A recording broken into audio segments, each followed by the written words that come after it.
Nisa 34 tahun, jadi kurir narkoba dan ditangkap polisi, kemudian dibawa ke Mapolrestabes Palembang. Tersangka ditangkap di depan rumahnya saat membawa paket sabu-sabu seberat 2 ons dengan cara membungkusnya dalam kaleng biskuit.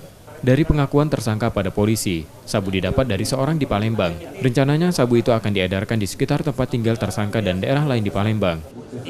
Caranya dari barang bukti tersebut kami melakukan pengembangan, dugaan dari mana barang tersebut berasal, tapi yang jelas dari hasil barang bukti diduga keras yang bersangkutan akan mengecerkan kembali barang-barang tersebut. Terbukti dengan adanya klip-klip plastik kecil dan sebagainya. Waktu ini kurir atau bandar? Masih dalam penyelidikan kami, karena baru ditangkap hari ini, terus akan kami kembangkan. Ibu rumah tangga nih, Pak? Ya, betul. Profesinya adalah pekerjaan ibu rumah tangga.